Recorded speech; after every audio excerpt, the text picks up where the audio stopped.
Okay, yeah, greetings, everybody. Everybody anticipated the start of this meeting, which is great.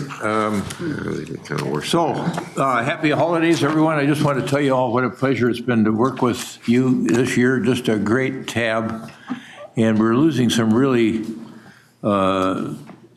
great members, wonderful members, for various reasons, and we're going to celebrate them in just a moment. So I'm going to call the meeting to order. And first thing we want to do for this tab meeting that's taking place December 17th, 2025, starting at 12:34 p.m. is to get an approval on the agenda. So moved, Anderson. Second, Gotel. All right, we get a motion and a second on the agenda. Any further discussion? All those in favor of adoption of the agenda as published, say aye. Aye. Opposed? Carried. The agenda is approved. We've got something to work from. Do we have anybody in the public that wishes to address the tab on a matter of concern to them that's not on the agenda or scheduled for a future public hearing? Okay. Nobody coming forward? So we're going to go right into the reports portion of the agenda. And as I said, I'm going to talk a little bit about, I guess, what we worked on before the meeting started here. Usually we have the tab exec committee meeting, but we had a policymaker work group meeting on the regional solicitation that's advisory to all of us as a larger group in the decision-making body. That's a group of recommenders and good conversation there today about some of the issues that we're going to be seeing in January. One of them was a discussion, a lengthy discussion around community considerations and the percentage that should be allocated to community considerations as part of the process that we're going to be going through. What we called the high issue was a topic of discussion.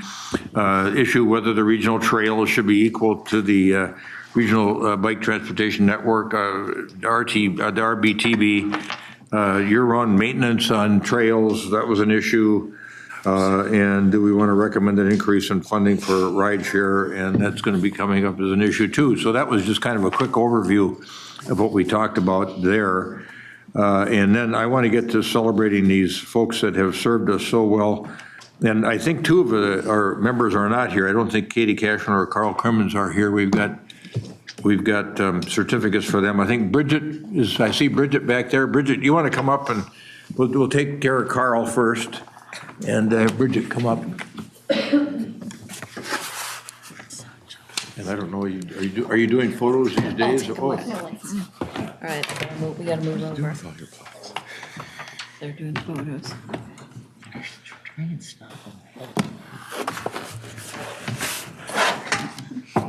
So we've really missed Carl.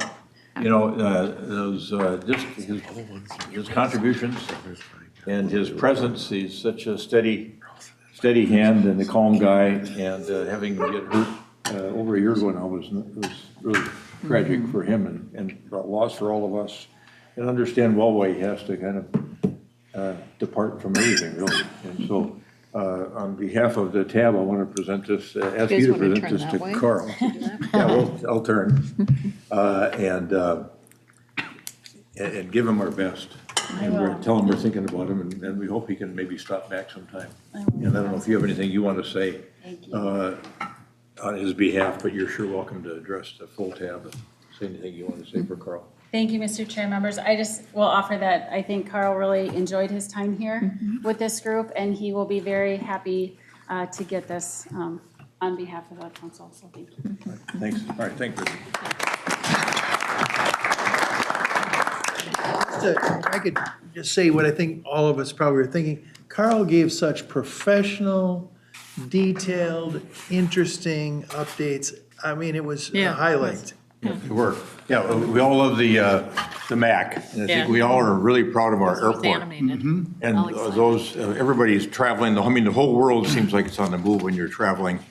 And you come back to our airport or you're departing from our airport and you think, wow, this is one of the greatest airports in the world, in the 15th biggest city in the United States. And so it's really something to be proud of. And when you're on a board like that or working for the MAC, you should have tremendous pride in the things that you're doing, because you have really marked our region as a place of great prosperity and success. I think it's just a wonderful, wonderful facility. So thanks. All right, thanks for that, John.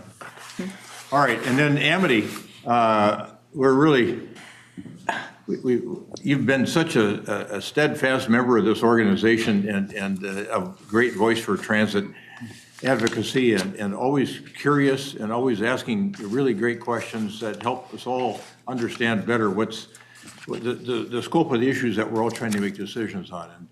And so to lose your voice we understand that life goes on and it's really bittersweet. We wish the best for you, and we're sad to see you go. And hope that maybe sometime it'll work out where you can come back. And so I'm gonna bring a certificate over to you as well.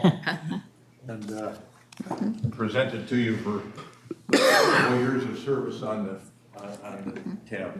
So, Make me cry, Mr. thank Chair. you. Oh, yeah, there you go. And I don't know, here, we got.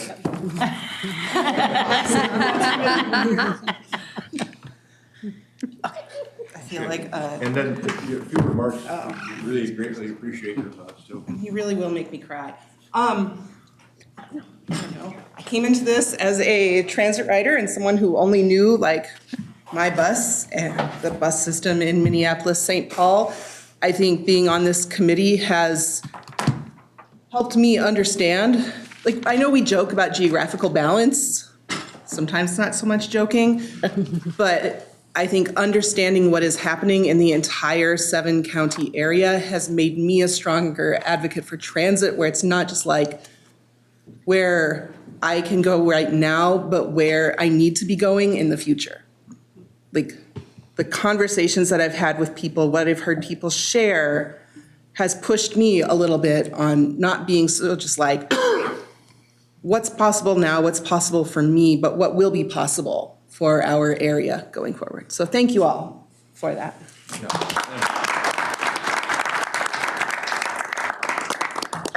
And I'm going to come and kind of celebrate your colleague right next to you, Chris Vaughn. I don't think you're the youngest guy in here, I'm not sure, but you're one of the youngest members of the tab, and the perspective that you have brought as a young parent, thinking about things in a way that we've maybe some of us forgotten. Nonetheless, really appreciate, I think is of great importance to be thinking about from your perspective, and just the wisdom you bring as such a young person. We've really been pleased to have you here. We hope you all come back and apply again sometime. We know that life pressures bring different things at different times that people have to deal with. And you've got a lot of demands on your time, and we understand that. And again, like with Amity, bittersweet that you're leaving, and you've been just a wonderful member of the tab. So in celebration of that, there's a certificate of appreciation from us to you, and we thank you for your service on the tab. Thank you so much. Oh, yeah, sorry, look at me. Hold that up there. Okay. Okay. We've got one for Katie Cashman too, we'll make sure she gets. She hasn't been with us long, but was a nice contributor when she was here. All right, I'm going to move on.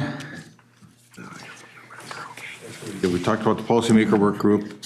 Exec committee, we kind of melded that activity right into the policymaker work group. Chris was the only one that wasn't on the policymaker work group that just kind of blended right in there as we transitioned the policymaker work group into the TAB exec committee timeframe and used all of that time to discuss some of those issues I raised earlier. Now, we got one other thing to talk about here, and that is we're still missing some members to the exec committee. I want to thank Mayor Hubbard for stepping up. We need one or two from remaining. One more city rep. I thought we needed one more city rep, and then we need one city of the first class to step up, St. Paul or Minneapolis, and be on the TAB exec committee with those of us that are there. I'm there by virtue of the choice of the Metropolitan Council board chair. That's their appointment. We'll see if that happens again. MnDOT, of course, is on there. Met Council rep. It has 2 county members, and we've got those. We now have a third county. So We've got 3 counties interested? Yeah. Okay, all right, good. And so we'll get that sorted out. Mr. Chair, Julie, I think, is going to step in for. Yeah, I've got Debbie. counties. Thank you. I've got Debbie and Julie on here so And far. then my John. Okay, all right. So historically, Ramsey and Hennepin have worked out one seat, and then the collar counties have the other one. So, Okay. All right.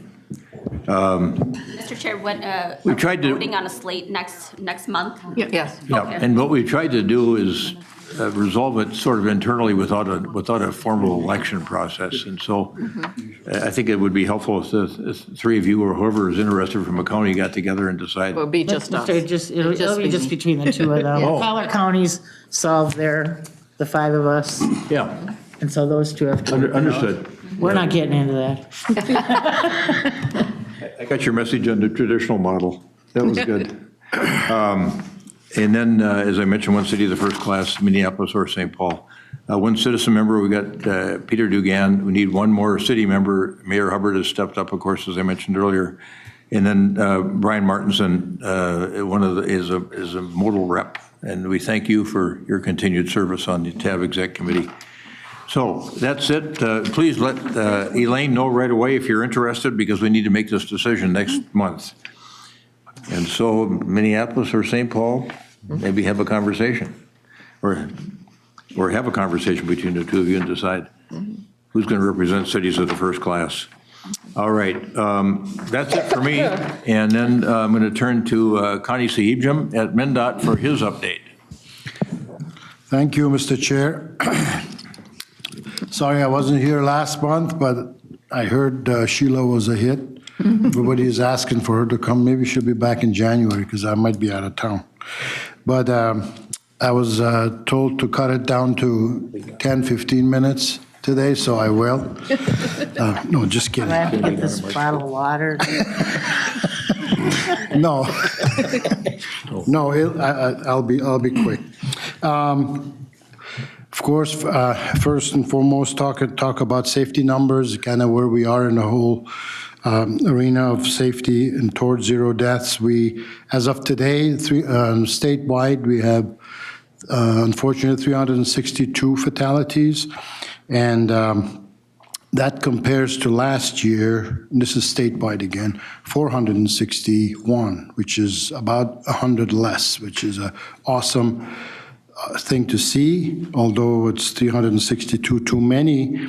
But at Metro here, we should not quite celebrate, because I think most of these less fatalities are from the outstate districts. Metro really hasn't gone down as much. And as you know, a lot of our fatalities are pedestrian and bike related. In Metro, we've had so far 137 of the 362 this year. And pedestrians, of that is 41 pedestrians have gotten hit and lost their lives, and 57 motorcycles and 13 bicycles. As it relates to safety, we have in the past talked about occasionally about review committees that review accidents and fatalities and serious injuries. I had a pleasure to participate in one this week, a couple of days ago.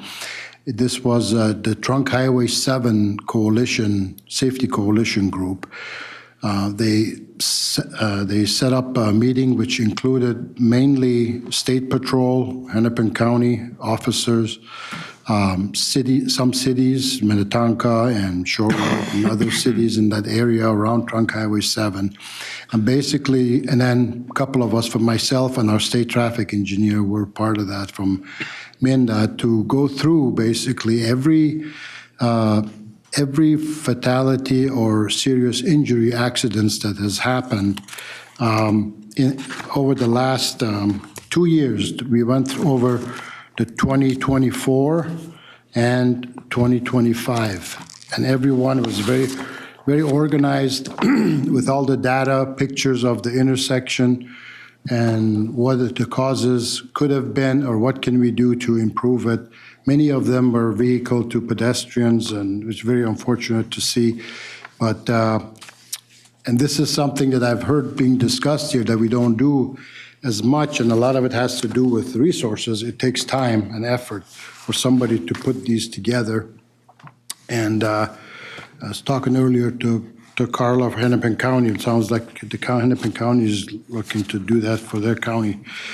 Anyway, and this is most effective with the coalition to do this, and that as a group, as multiple agencies advocating for each other to build a better, safer system. Another quick reminder, Mercy Funds, which is Minnesota Rail Service Improvement Grant. So I think Sheila mentioned it last week, that we have till January 9th to apply for it. It's total for $4 million available, and this, as you know, is for rail tracks, the economic development type for businesses. Railroads can apply, rail shippers, political subdivisions, and so on. A couple more things I wanted to share about our winter snow and ice control. I think it's been manageable for us. We had so far, I think we've done on the state highway, we've done a good job. We've had around in some of those storms around Thanksgiving, we had 175 to 180 trucks out at the same time. And normally we have about 230 some trucks actually in Metro that can get out. We don't send them all out at once, but so we were able to manage it. And then with 180 trucks, you need 360 drivers because we go every 12 hours and then change shifts. And those guys work hard and they do a great job. I'm sure the same for the snow fighters with the local agencies, counties and cities do the same thing. It's a tough job because part of the job is to watch out for others who are distracted and making sure they don't hit them, and they do all kinds of work. So I want to, of course, thank them and ask everyone, if there's a day that you're at home, you know it's going to snow, and you have the options to stay home. I think these days we know we have the technology, we can stay home, so it's best to stay home, and hopefully your supervisors, if you have one, will be okay with that, to stay out of the way of the snow fighters, as I call them, and the same with bicyclists too. If it's too much snow, maybe they should stay home too. So anyway, with that, I think I'm done. Quickly, one more thing. I know you gave me 5 minutes. I was at a national conference in Salt Lake City. It's called AASHTO. All 50 states go there, meet a couple times a year, and this was their annual meeting. And I just wanted to share couple of the themes, the things that being discussed at the national level with all the DOTs. As always, safety is the top priority, and safety numbers, fatality numbers have gone up nationally. Surprisingly, with all these battles about reducing VMTs, vehicle miles traveled has increased by 3% nationally. And I think it's the same in Minnesota as well. So that's always a topic. Innovation and technology, especially as it relates to AI. And a lot of that is being discussed. A few states are ahead of others who have truly dove in and are doing things, making decisions using AI. There's a lot of, we in Minnesota, we're a little bit more, we're not the top one or two. The Californias, the Texas, Wisconsin, surprisingly, is Massachusetts. They're kind of more advanced than others. A lot of others are more cautious for all kinds of reasons, whether it's legal or whatever. Our chief counsel, MnDOT, those folks are involved with us. On the operations side, we have actually we did a little poll survey thing to come up with topics that we want to take on, what areas, and it looks like in every area it can help. It's amazing. Maybe some of our local agencies have done that too. The usage of drones and inspection, that's really taken off, and using technology for corridor connections, and as it relates to incident response and congestion-related stuff. One last thing, I think data, there's tremendous amount of, we've talked about data analytics now for a while.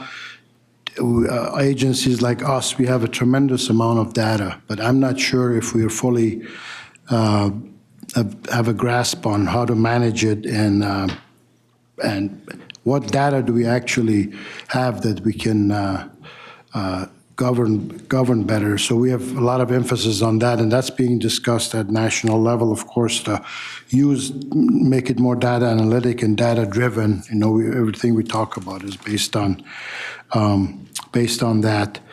And the very last thing is the whole reauthorization is going to be coming up again soon, and the push seems to be to basically make it as neutral as possible, meaning going by formula fund. 80-90% of the federal dollars should all be based on formula, and just keep a little amount for emergency or reasons at a national level, but give everybody their money and let them decide how to do it, and not do away with grants, all these competitive grants, which we actually do pretty good because we do a good job marketing it and going to the and winning those competitions at a national level. So I think, how long was that? Yeah, thank you. Any questions for Member Sahibjam? All right, very good. Let's move on to Frank Kolash for the MPCA, get an update there. Member Kolash, welcome. Good to have you here. Yeah, thank you very much. Good afternoon. My name is Frank Kolash, again, Assistant Commissioner for Air and Climate Policy at the Pollution Control Agency. I'll try to be quick. Sorry that I missed last month. I was on the governor's trade mission to Switzerland and Berlin, and I saw a couple of very interesting opportunities there. In Berlin, a company that is looking to provide better safety for the charging of e-motos, e-bicycles, e-scooters, and I think they said they were gonna partner with City of Minneapolis, and it's a check-in route where you can slide your battery in, that will maintain the charge, you slide a charged battery out, put that on, you go on. They're working in New York as well, focused substantially on the e-bike and e-moto and e-scooter realms for delivery. So they're looking at that, but the primary item that they were identifying was the ability for these centralized charging networks to have the smart technology to prevent fires from the charging of these, because they'll be able to maintain and understand whether that battery is capable of taking that charge. If there's a problem, they can shut down the charging of that battery and recycle that, get that off the sector. There was also another presentation there about the use of new coatings for ocean-going vessels and other vessels for the prevent fouling from the growth of unwanted biological material on ships, and we were starting to think about how that might also apply to piers and other types of infrastructure pieces to make sure that they're protected from salt and other inclement weather. So interesting things that are happening there. And then finally, talking with Google in their Zurich offices about how they're using AI for flood prediction, up to 7 days for flood prediction, and how that may be helpful, particularly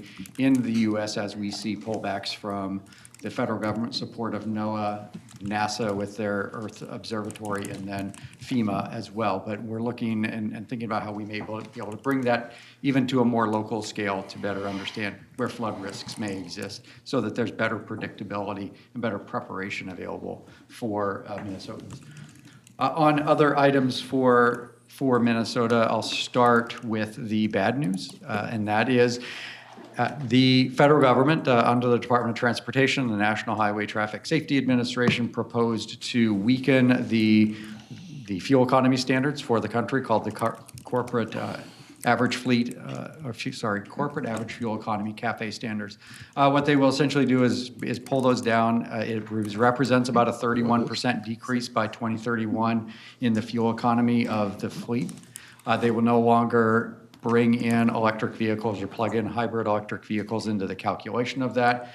For light-duty trucks, pickup trucks, SUVs, they'll hit a plateau on the fuel economy standards for those.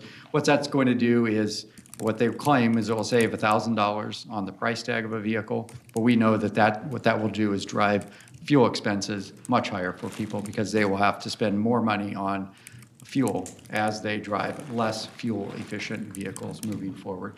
We're working with, and that also means that there will be additional air pollution and additional climate pollution coming from these vehicles. So we're working with our colleagues at the Department of Transportation about signing a comment letter opposing that repeal of the fuel economy standards. And we're also tracking EPA's action. We anticipate sometime by either the end of this month or the end of January that they will finalize their repeal of vehicle greenhouse gas emission standards for motor vehicles, all motor vehicles. And of course, we'll continue to oppose that. We submitted a comment letter on that as well. Turning to good news, I can hopefully not step out of line speaking on behalf of MnDOT here, but on an EV charging side, MnDOT received a certification from Federal Highway Administration on their alternative vehicle corridors, so that's I-35, I-90, and I-94, are considered fully built out for EV charging, which now allows MnDOT to begin spending some of that federal funding for EV charging in other places based on the needs assessment that they developed. So that's going to help continue to build out the EV charging infrastructure in the state. For grants and loans from the Pollution Control Agency, we have a couple of grants that have just opened up and relate to transportation or county infrastructure. So one is we just opened up a grant under our Climate Smart Food Systems grant for the replacement of diesel and gasoline powered vehicles that are used in the food system distribution network to be zero emission vehicles. That's $5 million for the applications there, and they are to replace fossil fuel based trucks, delivery trucks, heavy-duty trucks, and other equipment that's used in the food services in Minnesota. And then Department of Agriculture has also provided funding for the replacement of diesel vehicles used in food production, primary food production. We also have funding for e-bikes grants for businesses. So businesses can seek grants from the PCA where they can help provide funding for e-bike purchase and e-bike charging infrastructure for their employees. And then we have a local climate action grant that is open until December 23rd. That includes any kind of planning or implementation that a local unit of government would like to undertake to combat climate change, either reducing emissions, increasing efficiency, or looking at resiliency, climate resiliency to the changing climate that we have in Minnesota.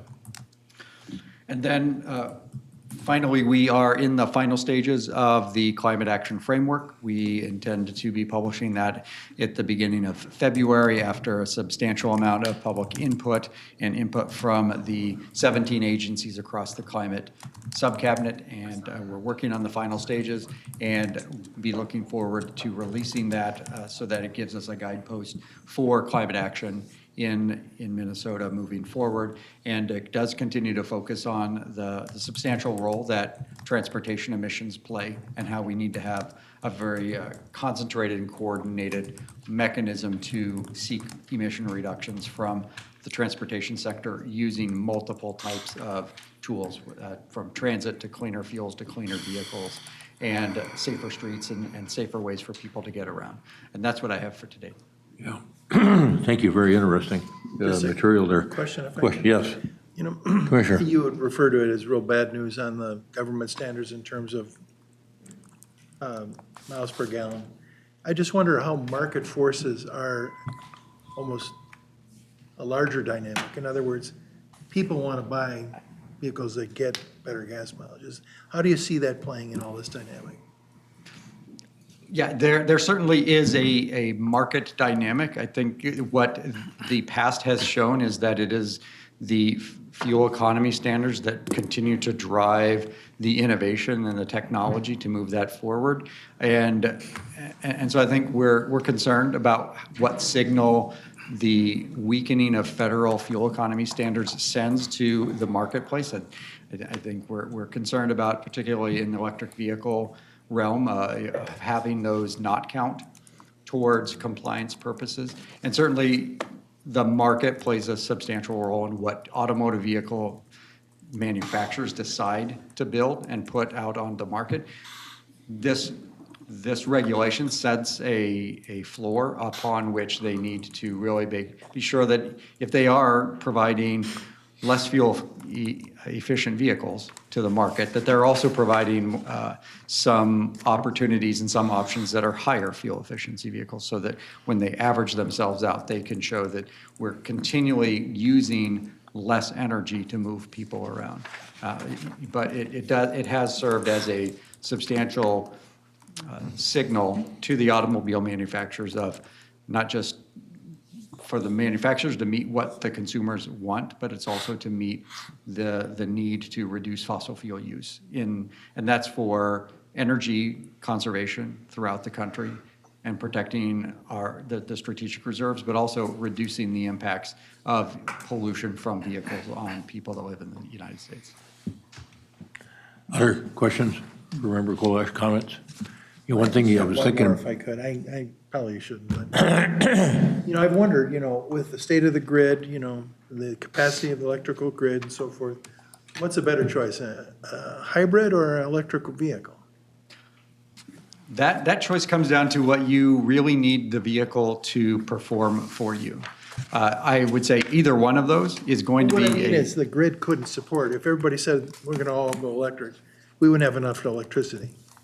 What we understand with the grid is that these are the rate of adoption of electric vehicles is within the planning ranges that electric utilities are looking at. Certainly at the co-op level in greater Minnesota, where there's some challenges more on the local scale for distributing that electricity and having the equipment, that's an investment. I don't think that considering a hypothetical of every vehicle being electric is not reasonable. That's not what's going to happen in the near term.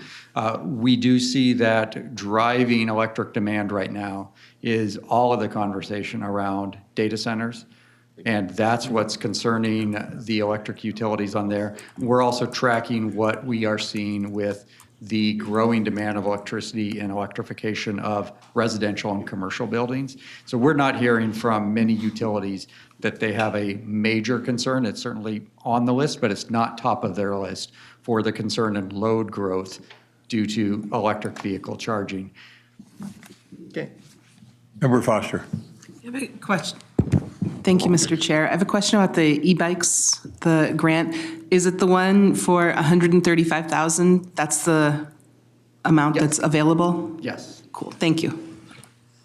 The only other thing I thought of as you were talking about the reduction in the CAFE standards or elimination of the standards, as you were going to send out communications on that to the federal government and the current administration, that you might give some thought to local units of government, whether cities or counties, that might want to join you in sending something in together. So it's a state, county, and city effort to express an opinion from a particular part of the country as to the reduction of those CAFE standards. I've already written something on it, so I'm sure other cities have thought about it as well. Just a thought for you. Yes, and I would say, hoping my comment writing team isn't on the call, they'll get very upset with me. But if you are interested in signing on, just email me. We would have a limited ability to make any changes, but if you're wanting, we can accommodate, if you agree with the comments and signing on, or the other option is trying to make it available if you want to reference our letter as well. Okay, thank you for that. All right, good report. Bridget, do you want to come back up, please, and give us a Carl Crimmins style update, Commissioner Ulrich? You probably wrote those reports for Carl that he gave, so. Mr. Chair, members, actually he did not. Okay. So he can take the credit for those. MAC and the TSA were preparing for the upcoming travel season.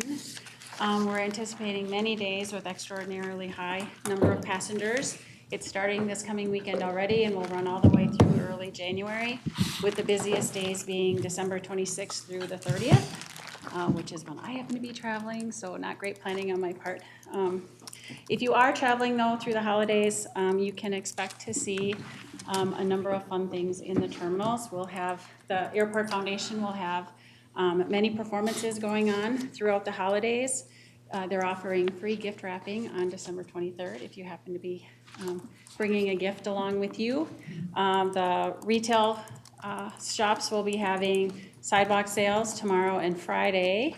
Our animal ambassadors will be out in force if you haven't seen those. And you might actually see Santa too, depending on what days that you happen to be there.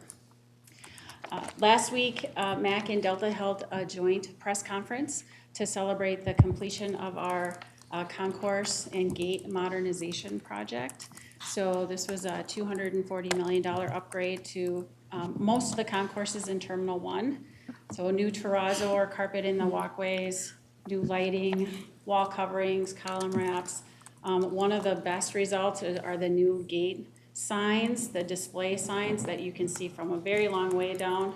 Now the concourses that display not only the gates, but also boarding information, very legible. It's really enhanced wayfinding for folks. And then the gate hold spaces have all new carpet, new podiums, more powered seating. So it's a really great enhancement that connects directly with all of the improvements that we made at the front of the house at Terminal 1. And so now from curb to gate, hopefully you're feeling like you're in a brand new airport facility. Also last week with the foundation, they held their annual MSP Creates launch. So this is our annual employee art fair where employees throughout the airport as well as their families are invited to submit their artwork on any media to the foundation, and then they celebrate that. They do offer prizes, and then they display all of that artwork on Concourse C in the gallery space all the way through spring now. So if you happen to find yourself in the terminal with a few extra minutes, wander on down to Concourse C and enjoy the artwork down there. And aside from that, my colleagues and I would like to wish you all a very happy holiday season. All right, very good. Questions? Yes. Member Linda. I have a 4-year-old daughter. She's got a lot of questions this time of year, and you mentioned Santa might be at the airport, so thought you could sort this out. But where does he, which concourse and gate does he dock his sleigh? And do they have to de-ice it and stuff, or how does that work? Madam Chair, Mr. Chair, excuse me. So de-icing not required. You know, Okay. he's got all the magic to handle that. Confirm that Otherwise, finally. locations are secret. All right, okay. Anything else? Yes, Brian. Yeah, sorry, I'm gonna ruin the mood after that excellent question from Bill. It's my understanding that ICE is using some of our public utilities at the airport for their disappearances of people who they are kidnapping off of our public streets. Some of our police forces have been cooperating with them, about which I've contacted my city council member, and who has had a very good response to me on that. What can you tell us about how MAC is addressing and at what level they're collaborating with ICE and DHS in these activities? Mr. Chair, members, way outside my lane at the Airports Commission. However, I do have some talking points that I can read, if that's acceptable. The Metropolitan Airports Commission is aware of a few incidents of immigration enforcement activity by federal agencies in public areas at MSP Airport. Our #1 priority is the safety of all members of our airport community, including travelers and the thousands of dedicated value employees that support operations in and around MSP. We're grateful to the local and federal law enforcement officers who serve our airport community with professionalism and respect. It's troubling to hear accounts from within the airport community that the recent increase in immigration enforcement activity by federal agencies is causing fear and safety concerns among our airport workers. MSP is a public use airport. This means that the airport is subject to federal regulation, and there are certain actions the MAC cannot take even though we own and operate the airport. The The MAC cannot legally restrict access to MSP for public or private aircraft operations, including aircraft chartered for federal government purposes. We also do not receive advance notification of general aviation or non-commercial flight operations at MSP. This is essentially all flights that do not use gates at Terminal 1 or Terminal 2. We cannot interfere with law enforcement operations by federal agencies, including the TSA, Customs and Border Protection, ICE, and the FBI. We are, however, taking steps within our jurisdiction to ensure the safety of the airport community, including reminding the airport community to call 911 if they ever feel unsafe. The MSP Airport Police Department will respond appropriately to all reports. Increasing APD patrols, Airport Police Department patrols, on roads near airport employee parking lots, including the holding lot for rideshare drivers. Unrelated to federal immigration enforcement activity, the MAC adopted a larger geographic area geofence earlier this year for drivers to accept their ride requests. The geofence extends beyond the holding lot, and drivers are offered more flexibility to choose where they spend their time while waiting for a ride. This means drivers, while waiting, do not require being in the holding lot to accept those rides. We're also working with our key partners to share information through ongoing communications. Our Airport Police Department does not receive advance notice of or coordinate immigration enforcement activities. Our focus remains maintaining a safe and secure airport campus. This is an evolving situation, and we will continue to listen and respond to our airport community in areas within our control. Thank you. Yeah, thanks for that. I'm sure that's been carefully thought through from a legal standpoint, so. Anyone else? One over there. Okay. Member Vaughn. Thank you, Mr. Chair, and thank you for providing those talking points. I appreciate it. I know that one of the big questions that is on a lot of people's minds is around transparency, what information is being shared. If we, members of TAB, are interested, you mentioned these specific questions are outside of kind of your scope of work. If we're interested in asking follow-up questions, learning more, trying to dig into this, who would you recommend that we be in touch with? Thank you. Mr. Chair, members, I think you can direct your communications directly to our Chief Operations Officer, Roy Furman. He's my direct supervisor. I think he's probably the best one to then direct the response from there. So, Ms. Reef, would you supply Elaine with that contact information that she can disseminate it to everybody on the tab? Absolutely, Yeah, Mr. Chair. thanks for that. Anything else for Ms. Reef? All right. Enjoy your holidays too. Thanks for the holiday greeting for all of us. And now we're going to turn to Deb Barber. Member Barber, Metropolitan Council update. Thank you, Mr. Chair. Just a couple things today. The first is an update on TPP Amendment 2, which is the Aviation System Plan Update. The public comment period and adoption of TPP Amendment 2 will be considered at the January 12th Transportation Committee meeting. The 45-day public comment period was held from September 25th to November 10th.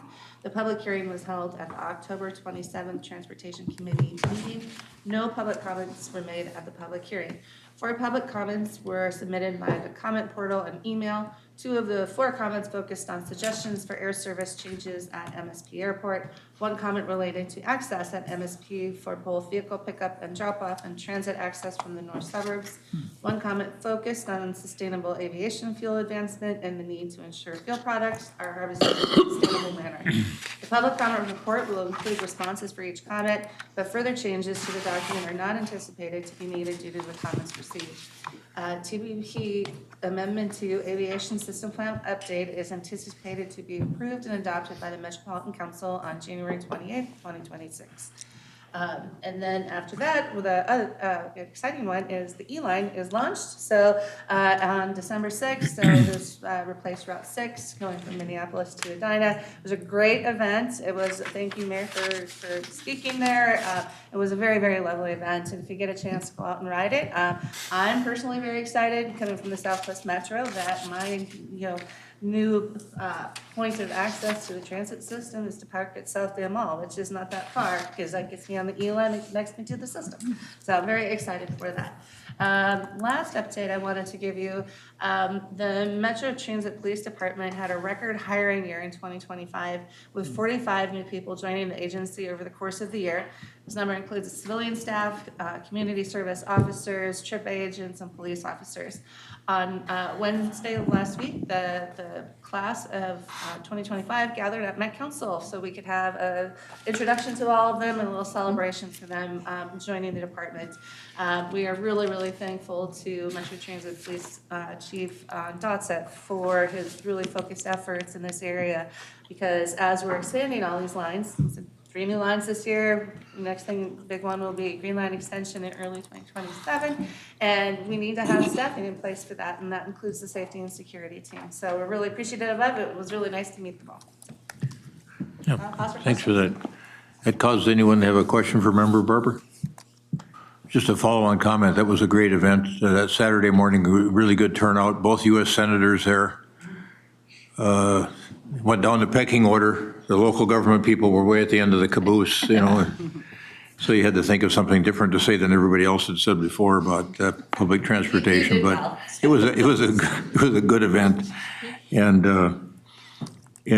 just by serendipity, as we've gone through this ABRT effort of going through the alphabet A, B, C, D, and getting to E line and having it coming to Edina seemed kind of like a slick deal, and I was sure to bring that up. So that was fun. Anyway, Member Martinson. Thank you, Mr. Chair. I'd also like to note that the F line goes to Fridley, which is my hometown. So I actually did have a point or something I wanted to make a request of Deb Barber in her role as chair of the Transportation Committee at Met Council. So in the 2024 legislature, the legislature directed Met Council to conduct a study of extending the Greenway from Minneapolis into Ramsey County into St. Paul. That study, I got an email from the Midtown Greenway Coalition, of which I am a supporter, saying that study is almost done and it's apparently going to be released in the spring. And I think it would be quite appropriate if this body were to get a report on the findings of that report when it's completed. Yes, we could do that. Thank you. Excellent. Okay. Very good. All right. And then our last reporter is our colleague Gary Hansen, Member Hansen on suburban transit operations. Thank you, Mr. Chair. Maple Grove Transit has made service adjustments based on ridership trends, noting increased demand for early afternoon service, so they have shifted some routes to meet that need. Their express ridership has increased nearly 10%, and my ride on-demand ridership is up 12%. Plymouth Metrolink reports stable to slightly increasing ridership and plans to consider future pilot routes based on transit needs assessment study findings. Southwest Transit reports increasing prime on-demand ridership despite reduction in service, resulting in more compact service zones. So they're finding that those more compact zones are actually increasing their ridership. And based on its Carver County mobility study, Southwest is expanding service to meet ridership needs in the Waconia area. Minnesota Valley Transit Authority's overall ridership was up more than 7% year over year. Connect Microtransit ridership was up 30%, and local route ridership increased more than 11%. And in the holiday spirit, MVTA's Stuff the Bus effort at grocery stores is collecting donations for local food shelves. That is my report. Yeah, very good. Any questions for Member Hansen? All right, very good. Our TAC Chair, Joe McPherson, may have a report from the TAC as well before we launch into the business of the day. Yeah, thank you, Mr. Chair, members. Happy holidays to everyone. Just one item to bring up on the TAC report here, and that is our MPCA representative on the TAC has announced that he's retiring. So Innocent will be stepping out of that position, so hopefully we'll see a new member. But he's done an exceptional job for the last several years, and we're going to miss him there. So I don't believe he's here today, but with that, just want to recognize all the efforts that he's put forth throughout the time, and that's all I have. Yeah, good. All right, we'll see you back here momentarily. Next is the minutes. Is there anyone who wants to So moved, change? Anderson. All right, we got it. Everybody's happy with the minutes. At least Anderson. Anderson moves approval of the minutes of November 19, 2025 for the tab. Is there a second? I second. Okay, thank you. We got a motion and a second on the approval of the minutes of November 19, 2025. Any further discussion? All those in favor of adoption of the minutes of November 19, 2025 for the tab, say aye. Aye. Opposed? Carried. Good, thank you.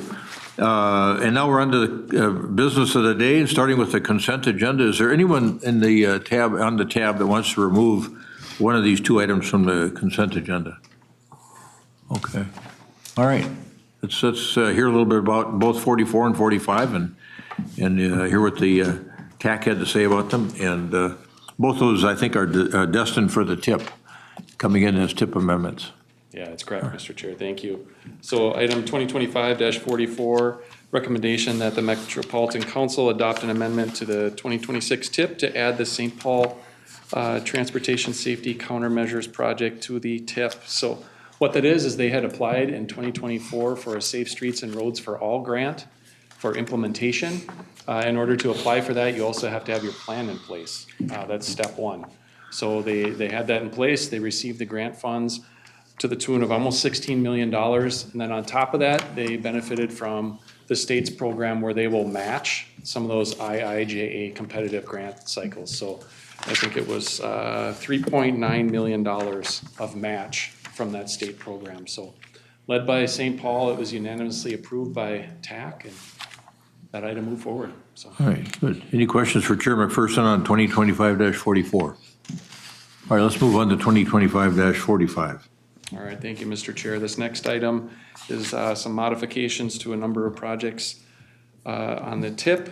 And so the first one here, addition of guardrail grading and ADA updates to MnDOT's US 10 Mill and Overlay Project in Denmark Township. And then the next one here is the combining of 6 MnDOT 2026 enhancements mobility for seniors and individuals with disabilities program into one project. That was at the request of FTA that they combine those into one. It helps streamline the grant award process and that type of thing. So going forward, you'll see those types of projects combined into one item.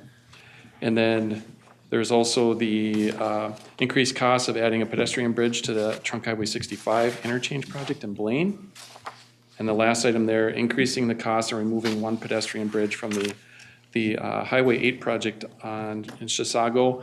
That project, if you've looked at your packet, does touch down into Washington County. That's why we're discussing it here.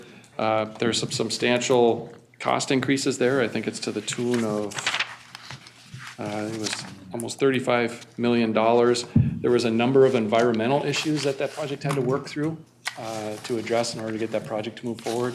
It is a 2 to 4 lane expansion along County or Highway 8. So very large project necessary for the region, but I know there were some questions associated with that project. This one was unanimously approved by TAC, and I'll stand for questions. All right. Questions for Chair McPherson on 2025-45? Mr. Chair, I'll move this. I'll move the consent calendar. All right. We got a motion to approve the items on the consent agenda in a single motion. Is there a second? Second, Jepson. Got a second from Commissioner Jepson.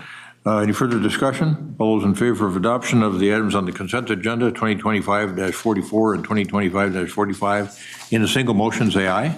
Aye. Opposed? Carried? Those are approved. All right. Thank you, Chair McPherson. Let's move on to the non-consent portion of the agenda, and we've got a few items there to cover. Let's go to 2025-41.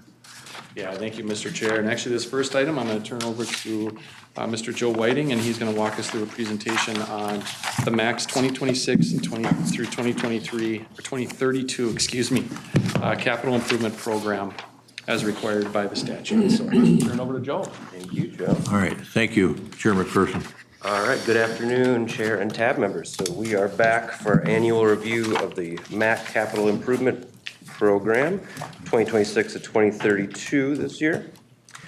So beginning of these, I always like to start just quick reminder, refresher of kind of where this is coming from, why we're reviewing the airport CIP. So as you see here, the Metropolitan Airports Commission's role in Minnesota state statutes is outlined in 473-601 to 679 to promote the aviation and competitive air service, to own and operate 7 public use airports in the metro area, to prepare an airport long-term comprehensive plans, which we review when those come through.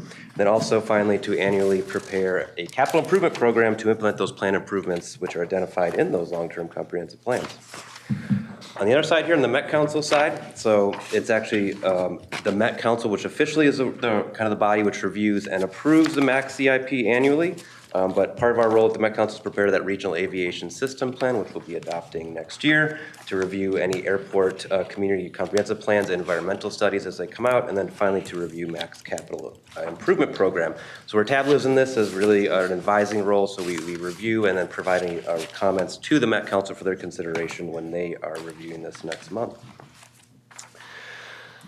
So there's a really clear set of projects which are required the actual Met Council to approve in the capital improvement program. So there's going to be hundreds and hundreds of projects in this program, right? We see through. So, but there's a specific criteria that state statute has identified which need to be approved by the council. It's projects which are over $5 million in MSP or over $2 million at the reliever airports that also have a potential for a significant effect. Those significant effects are defined as a location of a new airport in the metro region, a new runway at an existing airport, any runway extensions at an existing airport, any runway strengthening other than routine maintenance, which would potentially allow for larger aircraft, and any new or expanded passenger handling or parking facilities, which would account for a 25% or more capacity increase at a facility. And finally, any land acquisition which would be associated with those other effects or would result in the relocation of any residential or business activities near an airport. I can say this year for 2026, there are no projects which meet those significant effects criteria and nothing really specific to approve in this capital improvement program. But a real quick rundown of the 26 capital projects review. So the projects, MAC did provide an adequate public participation process, including a public hearing for their assessment of environmental effects, which was completed and reviewed previous to today. MAC also identifies the CIP as adequate funding for the funding years. And also MAC CIP is consistent with the 2050 Transportation Policy Plan. I'll note here, as we heard in the Met Council update, that the aviation system plan is in the process of being updated and will be updated next year. However, there's no connections to the capital improvement review process. That is all set in state statute. I'll note as well, again, that no CIP projects require council approval in 26, and there's a really few larger notable projects in line for 26. I will say here, it's a relatively quiet year for MAC with about a $473 million budget for next year in 26 MSP and a $28 million budget for the relievers in 26. I do want to highlight a few kind of notable projects which you might see if you're going to the airport next year. So as you can see here, there's quite a few landside improvements that are being planned around both terminals at the airport, at MSP Airport next year, including the Post Road reconstruction. So Post Road's a road that kind of is south of Terminal 1, which connects to Terminal 2. That'll be a full reconstruction, and it will include new bicycle facilities that will eventually connect into the larger system through Fort Snelling State Park. 34th Avenue will see a significant rehabilitation project, which is that roadway that goes up from 494 up to Terminal 2. Terminal 2 will see some access improvements at the pickup and drop-off locations, including an additional lane to help ease some of those congestion issues at the pickup and drop-off location there. Terminal 1 will see some median and signage improvements. So as you go into Terminal 1, you're driving in there, the median will be worked on and improved, and signage improvements will be handled there.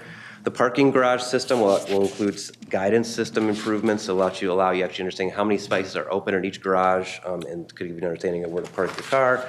Then finally, there'll be some work on the electric vehicle charging network expansion at both terminals to provide more options for that for commuters. I also want to note one quick project that isn't in the capital plan, but is a major project at Flying Cloud, and something that was a major project in that long-term comprehensive plan we reviewed earlier this year. So as you can see here, a new air traffic control tower will be built at Flying Cloud in 2026. This project is not in the MAC CIP because it is fully funded and constructed by the Federal Aviation Administration. It's estimated about a $24 million project and will be a pretty significant project for the airport, as it will allow for further projects that the MAC will be doing in later years with the relocation of this new tower.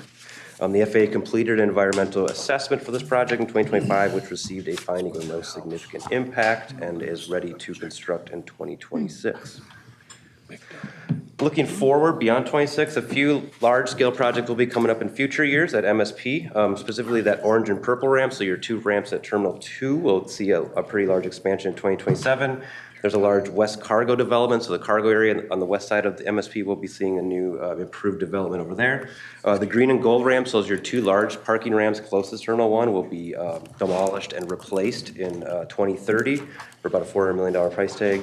There will be a large project for the concourse and hub trams to be replaced as those kind of reach their usable life in 2031. And finally, the Energy Management Center replaced at MSP will be replaced beginning in 27. It'll be a multi-year project for up to $500 million. There's actually a really cool photo, I don't include it here, of that Energy Management Center, but it was built in the 50s, kind of out in the airfield, and the whole airport kind of built around it. So it's a really complicated project. Huge price tag, but just something really notable there. If you're going to be at the airport, you probably see a lot of these projects going in the next couple of years. And then will be one project which will require Met Council approval when it comes, which is at Air Lake. There'll be a runway reconstruction extension at Air Lake in Lakeville. Scheduled for 2027, this project's kind of a moving target. It's been moved back a couple of years because of environmental assessment issues, but when that project gets ready, we'll require council approval. We will look at that when we get there. That said, it is recommended motion is that the Transportation Advisory Board recommend acceptance of the staff analysis of MAX 26 through 2032 CIP, and it's consistent with the TPP and included adequate public participation, and forward these comments to the Metropolitan Council for its consideration. With that, I'll open up any questions, and we also have Bridget here to help. Yeah, thanks, Mr. Whiting, for that concise and excellent report. Questions for Mr. Whiting on this matter? Standard work for us year over year, and thanks for that good update. Is there a motion to accept the staff analysis that MAX 2026 through 2032 CIP is consistent with the transportation policy plan and included adequate public participation, and forward the comments from the tab to the Met Council for its consideration? So moved, Anderson. Second. All right, we got a motion and a second. Member, I think it was Member Martinson, to adopt the recommended motion as stated. Any further discussion? All those in favor of adoption of the I'd just like to make one comment. Yes, go ahead, Member Anderson. I was, for the last 10 years or so, I've looked through these, and I really appreciate the amount of work that goes into this, the thoughtfulness, the planning. You can really see it when you go to the airport, and we're recognized throughout the country for a lot of this work that gets done. So I just appreciate the amount of work that goes into this. Yeah, thanks, Member Anderson. Any other comment? All right. All those in favor of adoption of the motion as stated, say aye. Aye. Opposed? Carried. Motion's adopted. Capital plan is approved. Ms. Reif, you can depart or hang on, whatever you want to do. Go back to Mr. Ricks with good news. All right. Next item up is we're going to look at the 2026 roadway safety performance targets, and back to Chair McPherson. Yeah, thank you, Mr. Chair, members. So actually, I've got Jed Hansen here who's going to run us through this item. And this is an action item we take up every year. So, thank you.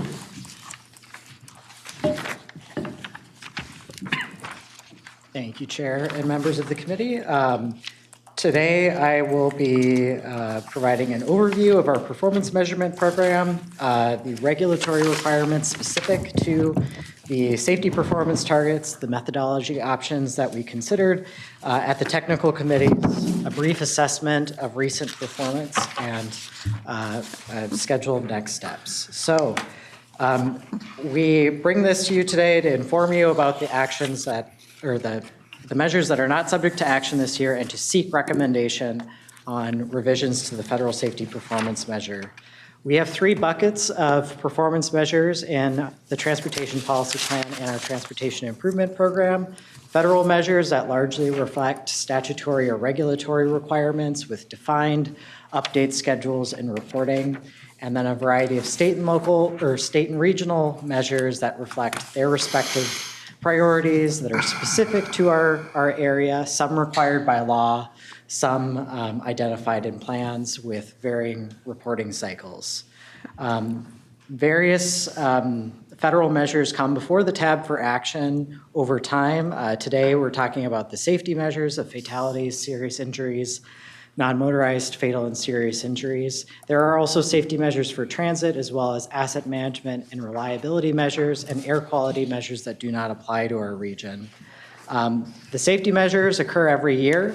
The other measures occur less frequency, either on a 2, 4, or as-needed cycle.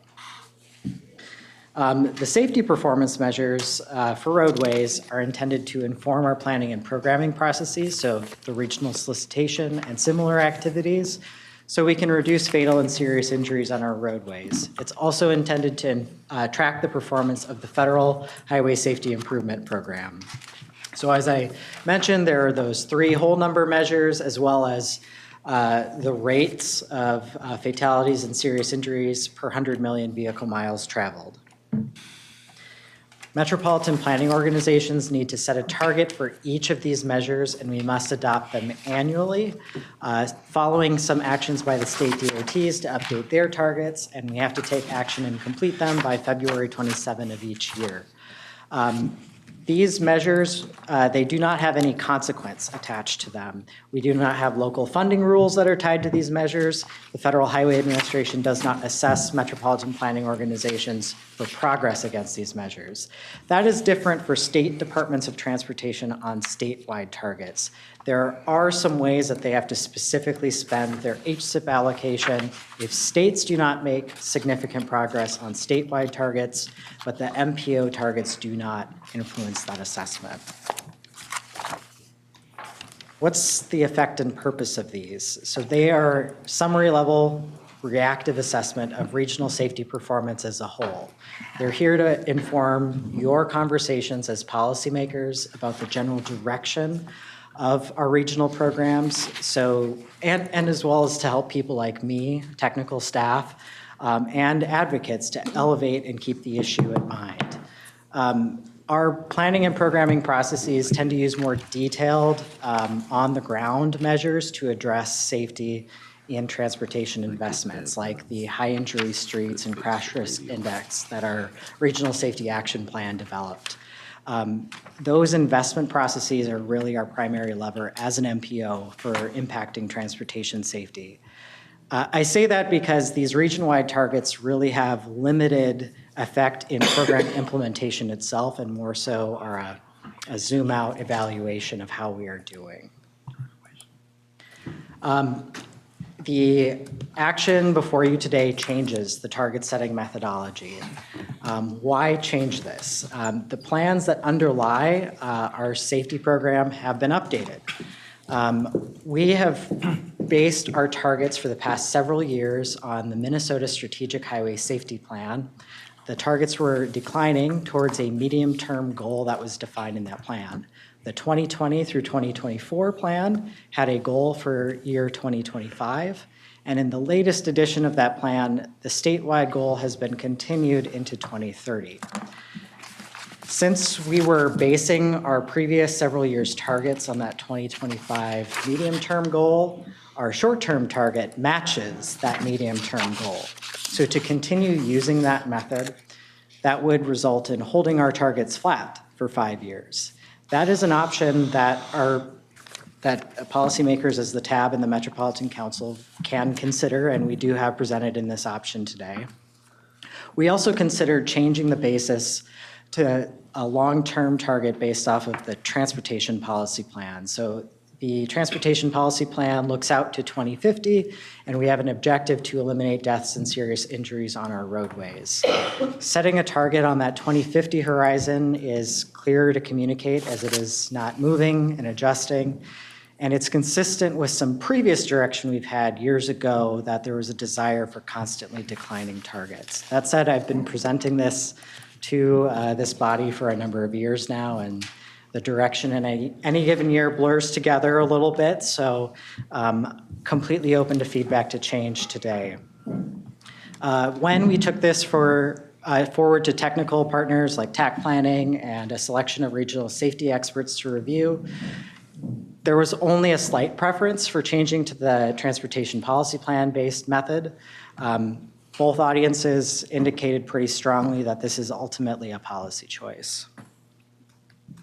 So the two options that we evaluated here are to hold flat and to continue our previous methodology, which instead of declining due to the continued medium-term goal would just be no change for the next up to 5 years. or to reduce the target towards zero by 2050. So this is what those targets would look like by method. The first column is the average performance for the past 3 complete calendar years. Option A, not only is that the hold flat option, the whole numbers are also the same targets as last year, so to compare where we set these last year. And then option B is the recommended target included in the action item. This would set the targets to no more than 71 deaths, a rate of 0.25 per 100 million vehicle miles traveled, 444 serious injuries, a rate of 1.55 per 100 million vehicle miles traveled, and no more than 110 pedestrian and bicyclist deaths and serious injuries. This is a visual representation of that data I just presented. The safety PM rule started in 2018, or that's when we had to first set targets based off of this. And those initial 2 years, or initial 3 years, we were setting our targets based off of the state's methodology. So we weren't just supporting the state targets, we were taking their methodology and applying it to metro area crash data. In 2019, that resulted in escalating targets in all measures, and at that point in time, we had received feedback that expressed desire for targets that would be declining on an ongoing basis. And that's what resulted in the methodology we were using previously. At that time, we were close to achieving those targets, but since then, the onset of the COVID-19 pandemic, we saw an escalation in fatal and serious crash outcomes, and fatalities have moderated somewhat, but they still have not returned to those pre-pandemic levels, and there is a significant gap between target and actual performance with either path. It is a similar story with serious injuries, except that we still remain elevated at that pre-pandemic or that immediate post-pandemic level and have not seen that improvement like we have for fatalities. The same goes for pedestrian and bicyclist fatalities and serious injuries. So you did not have on those graphs preliminary performance for 2025. We do have a small selection of data to share. So this only covers the 7-county metro. It's not directly comparable to those previous slides that cover our whole metropolitan planning area. Through October 31st, we've seen 126 fatalities, which is an 8% decrease over the 3 prior years, but 18% above that pre-pandemic average. 804 serious injuries, which is a 1% increase over the 3 prior years and 20% above that pre-pandemic average. And 210 non-motorized fatal and serious injuries, which is 4% over the 3 prior years and 28% above the pre-pandemic average. The near-term increase in the non-motorized measure is primarily pedestrians. In the last year, bicyclist outcomes are better than recent averages, but still above those pre-pandemic averages. I won't detail this table today, but this slide and the next slide in your materials provide some further breakdowns based off of the Strategic Highway Safety Plan's focus areas. The results on this slide indicate there's a significant trend line that is appearing in the data, and then these not so much, but they are provided for your information as I know there's interest in these topics. So ultimately, we set these targets to assess how we're doing, and I already mentioned this previously, but as an MPO, our role in the SAFE system is primarily in the safe roads and safe speeds element through our investment processes. And our recent work to advance this includes the Regional Safety Action Plan components that I described previously, the solicitation evaluation that I know is still on your agenda today and a very important part of this work, and the actions that evaluation is implementing from the transportation policy plan. We also have a number of upcoming system studies that relate to this issue. Safer Connections to Transit builds upon some findings in the Pedestrian Safety Action Plan that there's a higher exposure to pedestrian injury risk near transit stops, and we're looking more into that relationship and how we can improve safety in those areas. A pedestrian bicycle demand estimation tool so we can better estimate where people are walking and where infrastructure may be needed. A complete streets local implementation guide to help local governments better implement these safety aspects in their roadway projects. And then a project to integrate the RBTN in rural areas. The bulk of the safety work, though, comes from our implementing partners throughout the region. And this is just a small selection of that work. MnDOT updated the Strategic Highway Safety Plan. We have 19 local governments, including St. Paul, as mentioned today, that have been awarded Safe Streets and Roads for All grants, totaling so far, at least when I made these slides a month ago, $40 million and more applications pending. Minneapolis and Mendota Heights have started their speed safety camera pilots with some promising first results that we hope to have information on in the future, and local involvement in the State Advisory Council on Traffic Safety. So pending your recommendation today, the next steps would be to take this towards the Transportation Committee and Met Council for adoption in January so we can submit them to MnDOT on time in February. And the recommended motion is here, and I will stop for any questions. Yeah, it's a really nice presentation. Thanks for that well-done presentation. All right, questions from tab members?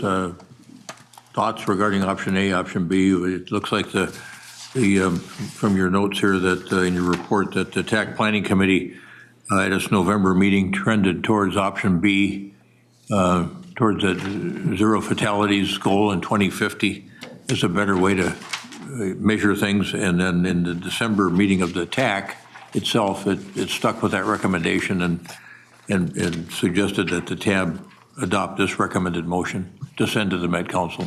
Is that a fair summary? All right, correct. Chair McPherson. Yeah, Mr. Chair, thank you. Jed did a great job here of outlining the process here. And, as he mentioned, this doesn't play against us at all if we're not meeting that goal or that target, but it does help set up our planning study. And so as he was going through the slides there, I'm sure several of you are noticing how that ties back to these new application categories that we're working on right now and the new measures that are within there. So compliment the team here that's been working on that and all of the agencies that have been focusing on this, including all of you. So just wanted to add that in there. This was unanimously supported by TAB. Good, thanks for that. Member Coleman. Thank you, Chair. Thank you for this presentation. It's super helpful. Just to make sure I have my head around this, so understanding that either option A or option B is working to reduce fatalities significantly beyond where they are currently, one being at a slightly more aggressive rate than the other. Just trying to understand what that means in terms of sort of what work changes starting tomorrow. Either way, kind of the work continues at the same pace with the same level of aggression. We're just looking at slightly different numbers for our targeted outcomes. Is that correct, or is there more of a change in terms of operationalizing this? What I would say the effect of these targets is they convene us for this conversation every year, and we have to recognize the importance of this issue. The actual value of the targets themselves are not as important because obviously any death or serious injury on our roadways is too much. We constantly work on this topic as MPO staff, regardless of where these targets are set. It's more important that we observe the outcomes and whether we are actually improving or not. Currently, we're stagnant, and that is what's fueling a lot of this motivation around the regional solicitation. Thank you. Any follow-on? Member Coleman, any follow-on? Okay. Yes, Member Barber. Yeah, thank you, Mr. Chair. I just want to say, really thank you for taking and putting all this in the context of the Regional Development Guide, Transportation Policy Plan, really some of those things, which is the same thing we're trying to do with the regional solicitation, to John's point. And so that's how it really all starts to kind of tie together, is it does get linked back to some of that policy work that's been done. And I actually appreciate that instead of using someone else's methodology to try and fit it into what we're doing. So I think that's really gonna help us as well. Well done. Yep. Commissioner Karwoski. Thank you, Mr. Chair. Jed, good presentation, and I support the Plan B to get to zero death by 2050. Where I get a little bit lost is the strategy. To me, it'd be nice to, whether it's in 2-year increments or 5-year increments, to see the progress we're making. And a strategy. It's unclear to me, the strategy. I know for years we've been approving roads that have safety component to it, so it would naturally, hopefully, progress in a positive way just by the roads we're approving. But beyond that, is there a strategy to measure progress towards the 250 goal? Or is this something I've overlooked? So this is the measure that we would use to measure progress in fatal and serious injury crash reduction. Imagine 2050 does not have other safety, roadway safety performance measures beyond some further disaggregation of these measures. Any follow-on, Commissioner? I'm fine, thank you. Okay, thank you. Commissioners. Yes, Commissioner. Thank you, Mr. Chair. I really appreciate this. I echo the comments that other members have said here too about just the plan. I definitely am supportive of setting a higher goal for us, and then also just being more intentional about the way in which we approach this, especially when it comes to our regional solicitation for investments. So for example, I'm looking at the significant trends by SHSP focus area on slide 16 here, where we have intersections as a big piece of it. That's our built environment that we absolutely have a control over, the built environment, which we should emphasize and focus on. And then that one has like almost doubled, from the last 4 years, right? So I think those are areas that we need to pay attention to, and having a map that actually shows us that would be more helpful in this conversation and even bring depth to our conversations around safety. Chair, if I could. Yes, please. I wish I could have shared this today, but we unfortunately don't have it published yet, but it's coming shortly. So our Regional Safety Action Plan did develop a map of regional high injury streets and regional streets with crash risk. And there's also county by county breakdowns of the highest risk areas in those counties. We look forward to publishing those in the near future. That's great, thank you. Thank you, Mr. Henson. Commissioner Jepson. Yes, thank you, Mr. Chair. So I just wanted to comment on slide 21 regarding the Minnesota Advisory Council on Traffic Safety. So I am in support of option B, absolutely, because if you don't have a goal towards zero deaths, you disqualify all the work that important agencies are doing in this community towards zero deaths. So I support Plan B. Option B. So the Advisory Council on Traffic Safety, I think a lot of these organizations, particularly that one in which I sit on representing Minnesota counties, is doing the work that's in this plan statewide. And so that's really exciting to know that our little part of this work with TAB and this solicitation, but so many other groups, I mean, Driver Ed for All, and just many amazing work that's being done, as well as technology and maps and honing in on very, very local intersection-specific work to be done based on this plan. So thank you for the time. Very informative, and I appreciate it. Thank you. Member Dugan. Thank you, Mr. Chair. Jed, great job, thank you. Each month, Member Sahijam brings us a detailed report from MnDOT on safety. Does this integrate with the same data, or is this separate? Because it does seem that the numbers are not exactly the same. So the data that we report in this annual report is a little bit of a different area measured. I believe the data that members Sahib would report is likely the Metro District geography or the 7-county geography. We also include in our metropolitan planning area small portions of Wright and Sherburne County, and so there's some variation in that data.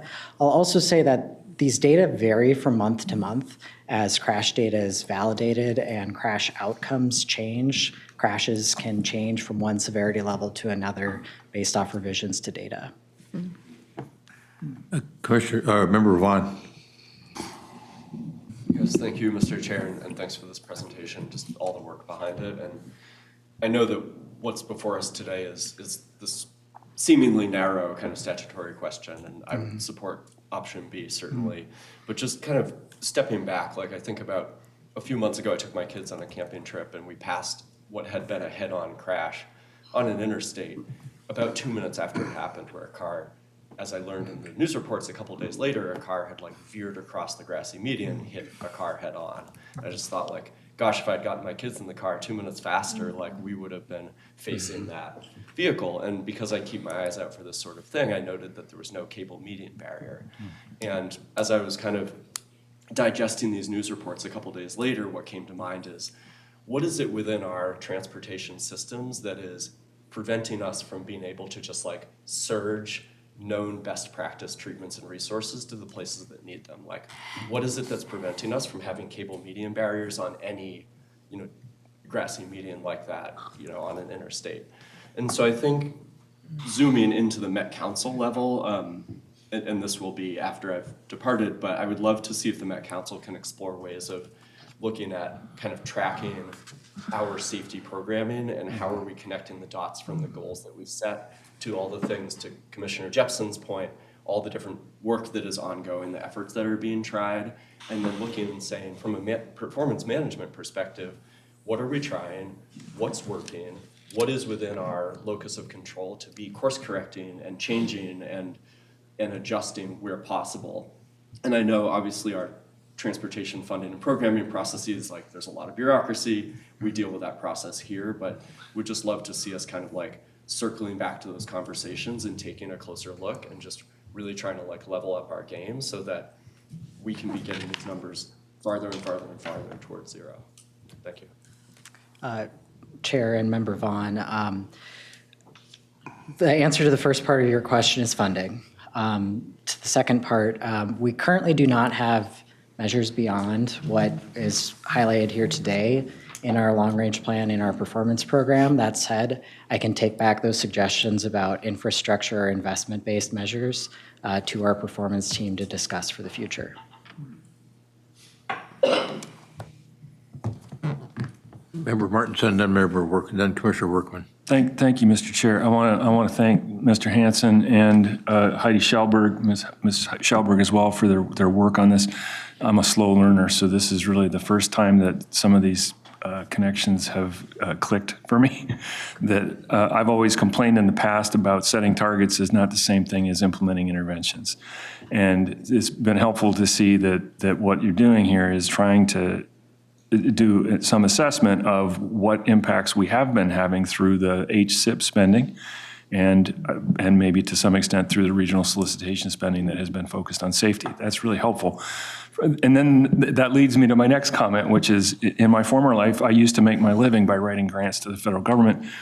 And I would always have to demonstrate that there was a problem, document the body count related to the problem, and then to develop an intervention to address that problem, and then to develop assessment measures to determine whether or not my intervention was successful or not. And both the interventions and the measurements of their success got intense scrutiny. And if they weren't tightly tied together with explicit mechanisms that you could identify that would link one to the other, you just wouldn't get the funding. And what I see here is I see a complete mismatch between the level of assessment and measurement and the level of intervention. And I think this is a follow-on to actually what Member Vaughn was asking for, is if we're supposed to be seeing what the benefits or changes are, benefits or not, of our HSIP spending and our regional solicitation spending on specific projects, it seems that a more appropriate set of measures would focus on sort of before and after, possibly with appropriate lag intervals involved as well, not just on the rare events of mortality outcomes, but on crash injury rates and maybe other safety outcomes as well that would be appropriate. And while it's certainly never appropriate to call for evaluation of every intervention that's done, because resources, right? But it does feel like if we've got specific projects that we can point to, and we do, then I think there's at least some opportunity to think about doing some kind of before and after assessment on a project basis, not just on the regional target basis. And so I would really hope we could do something to move in that direction. So, but I also want to recognize that's not necessarily within your remit. And so, but if you can take that message to other people in whose remit it might be, I would appreciate it. Thank you. Yes, I will talk to the Regional Solicitation Project team. Thank you. All right, Commissioner Workman. Well, Mr. Chairman, I'm more of a wet blanket on this concept. And it's a good report. We're obviously, and it's not your fault, but we're obviously nowhere near accomplishing a target. So a person has to ask, what price for 0 deaths? And maybe somebody can add that up. I think I heard Connie say 57 motorcycle deaths. The only way you're going to get rid of 57 motorcycle deaths is by banning motorcycles. Because motorcyclists, I am one, are going to figure out a way to get killed somehow. And we talked about cable median barriers. Nobody asked motorcyclists about those. They call them cheese cutters. If I'm on an 850-pound Harley Davidson and I'm in the left lane and that barrier is right there and I got to avoid something and I go into that barrier, and I'm a guy who has hit a Jersey barrier. The first year I was a county commissioner and laying on 394 and the trooper said, "Oh, hello, Chairman Workman."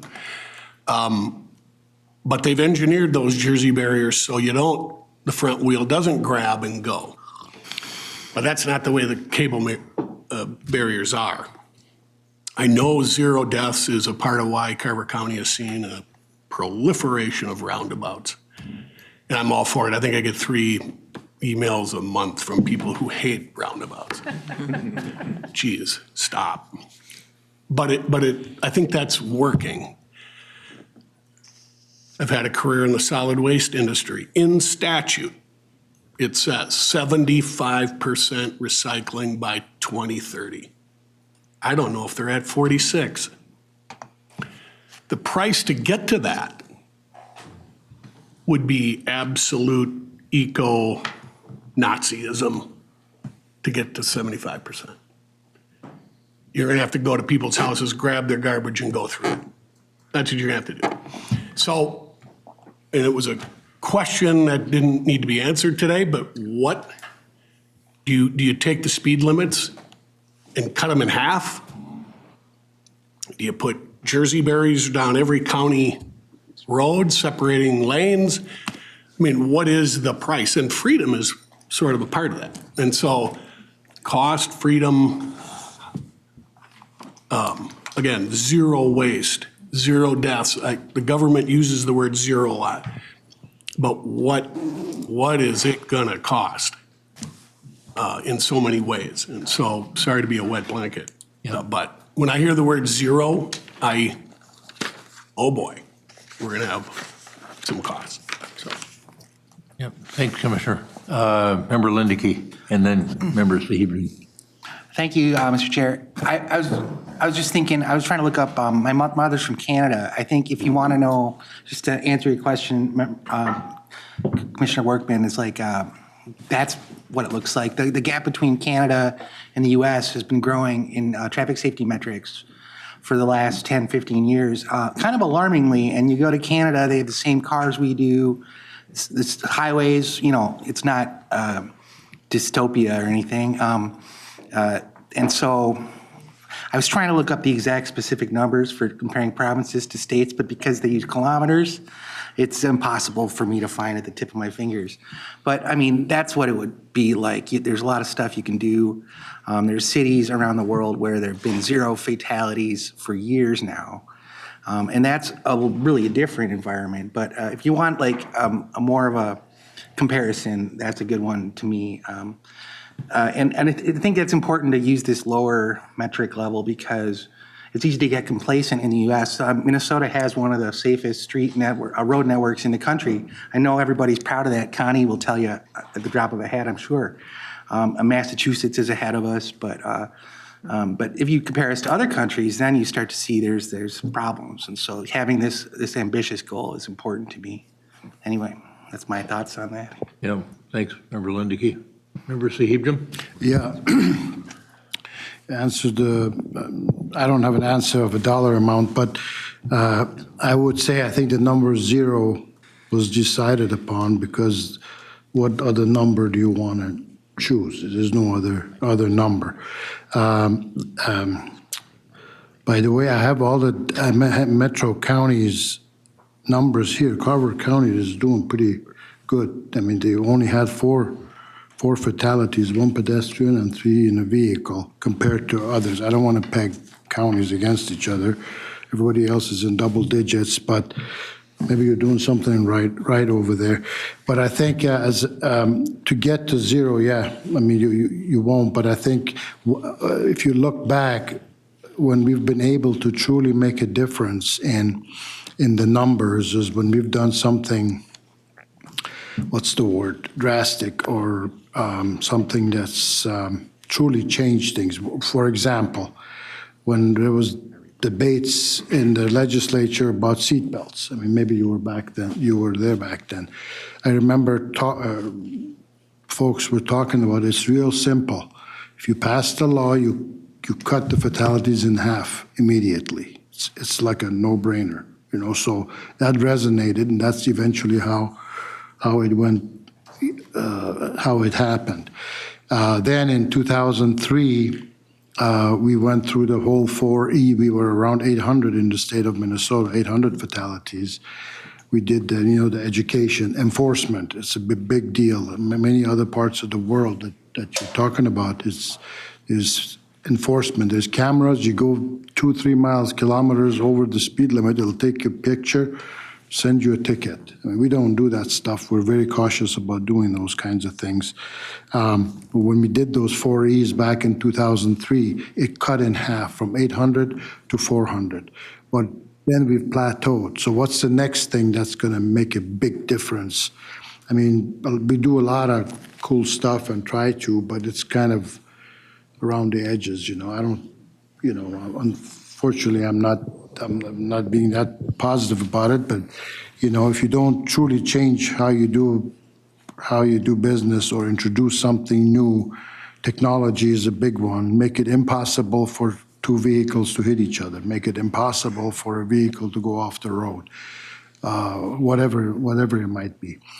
I do remember the Swiss cheese or the sliced cheese discussions when we were big on starting the cable medium barrier. It all started in Maple Grove when speed was tremendous and a lot of people going across, and there's a lot of videos that shows how it saves lives. But I remember motorcyclists they'd come to the legislature and making a case about it. So I get what you're saying. So so anyway, I didn't have a question or anything. I just wanted to. I think something big. We need to do big things for big changes to happen. Yeah. I think the point is, if you flip to that slide 16, what bothers all of us is that we see in some categories that we're going the wrong direction. You know, into the notion of having a goal. It caused me to think that old Robert Browning, that a man's reach should exceed his grasp for what's heaven for, so goals are good. You can't change driver behavior, as Commissioner Berkman points out, in some circumstances. If somebody's going to do something goofy, they're going to put themselves at risk, no matter what you do to try to protect them. But still, the notion for me of having some kind of a goal that you can define better through option B seems like a worthy endeavor, and let's try to do the best we can. The whole conversation has caused me to think about, well, what can we be doing here relative to the regional solicitation that would affect these trend lines that we're seeing in that last column, involving pedestrians, bicyclists, older drivers, intersections like they're doing in Carver County? I mean, a roundabout makes all the sense in the world where it appropriately works from an engineering standpoint, because you've created 4 points of conflict instead of 8 at a regular intersection. So, plus they're going slower. If there is an accident, speed is hardly a factor on a roundabout, unless you've got less points of conflict. So I like the idea of us thinking about a little bit more earnestly, maybe through our technical advisors. When you look at this data from an engineering standpoint, what do you think we can do to affect some of these things? We're not hearing that, and that might affect us at the tab and how we want to structure some of the things that we do from a monetary standpoint or a monetary inducement standpoint. Anyway, food for thought. Yes. Member Foster. I'm going to take my last day to stand on I think one of the things that we can do to address all of these issues is to prioritize public transit, give it more funding, look at where, like, in the counties that don't have public transit that is working for their constituents and residents, what needs to happen there to get that done, because that will address every single one of these issues. Is if public transit, if biking, if walking are seen as things that we need to have so that we stop losing people, so that people stop losing their lives when they cross the street or get on a bike or get in a car, get them out of those things and onto bikes, onto sidewalks that are safer, and into transit that gets them where they want to be when they want to be. That's what we have to do. Thanks for that thought as well. So, yeah, great conversation. Member Commissioner Jepson. Yes, are you looking for a motion to approve? Looking for a motion. I was So moved. second. All right, we got a motion and a second on the adoption of the 2026 roadway safety performance targets consistent with option B. Any further discussion? All those in favor of adoption of the motion as stated, say aye. Yeah. Opposed? Carried. One last action item is the program year extension request for Hennepin County's Marshall Street project, and Chair McPherson has that one as well. Yeah, thank you, Mr. Chair, members. This one here is a pretty simple one. 1-year program extension. This project has not requested one in the past, so this is the first one. In the packet, you'll note that there is a number of projects going on in that area. So I applaud the agency here for paying attention to that and just trying to align their projects so that the scopes don't overlap, the schedules don't overlap, and they're doing the best they can. But there's a lot of work going on in that area. So with that in mind, TAC did unanimously support this and move it forward for your consideration. All right, and this is a partnership between the county, Hennepin County, and Minneapolis, I think, isn't it? Mr. Chair, I'll move it. Yeah. Or it's moved. I'll second it. All right, thank you, Commissioner. We got a motion and a second on 2025-43, which would be a first request to grant a first request for a program year extension on the Hennepin County Marshall Street project. Any further discussion? All those in favor of adoption of the recommended motion as stated, say aye. Aye. Aye. Opposed? Carried. The recommended motion is adopted. That is approved for the extension. And then we're going to get a quick update here. Steve, we've cut your time short, but we appreciate, I think this update will be important for us as a prep for the January meeting. Okay, thank you, Mr. Chair, and thanks to yourself and other members of the policy work group. We've been meeting, I guess, about monthly before the TAB meetings, and had a lot of good meetings, particularly the one earlier today.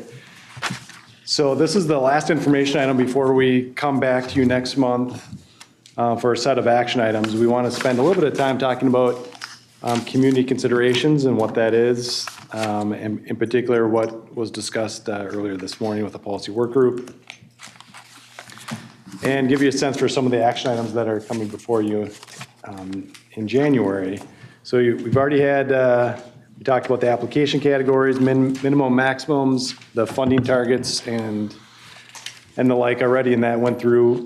The next set of action items actually is going to be 10 action. It's going to involve active transportation, the regional solicitation federal funding, and even Highway Safety Improvement Program, or HSIP, funding, the competitive funding. So total those up, we're going to have 10 action items coming before in January, and if we need another month to get through them for some discussion, we certainly can do that.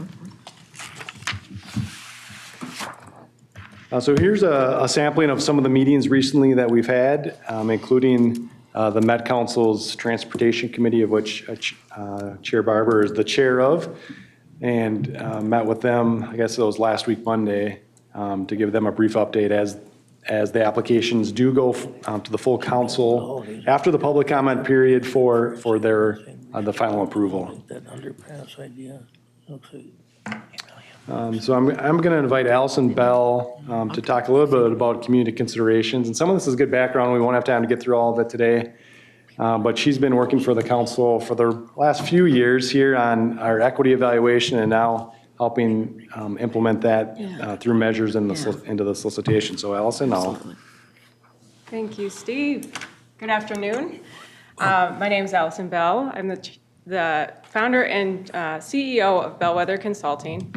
Ms. Bell, just to interrupt you, I was going to tell you this earlier. You've done some very good work here. Oh, thank you. Yeah. Well, and I will say, what I want to say is I'm speaking about community considerations, but there are literally dozens of people who have worked on this year, and it builds on years of work. So it's a continuity thing that we've been building on. As you've heard, the policy work group met this morning. That wasn't their first time. We've been talking about this. They've been digging into this, but they did come to a consensus recommendation that will be shared tomorrow with FNP.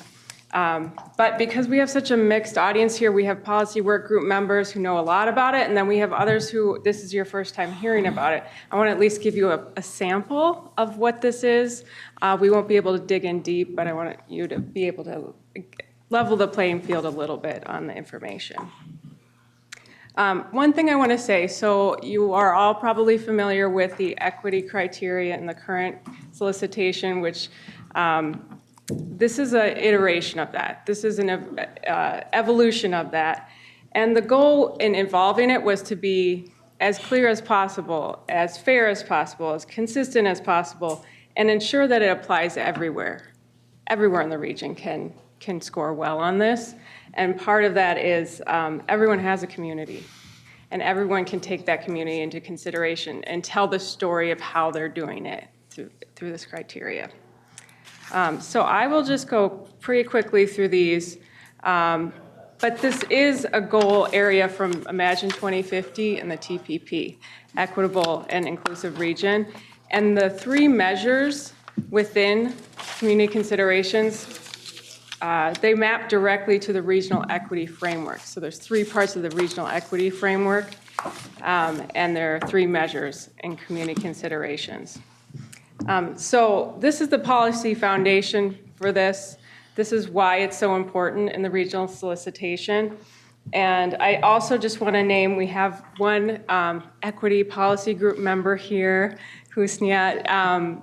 This was a group that really did the pre-work for this community considerations. The Met Council gathered a group of community members from 2022 to 2024, and that represented every part of the region.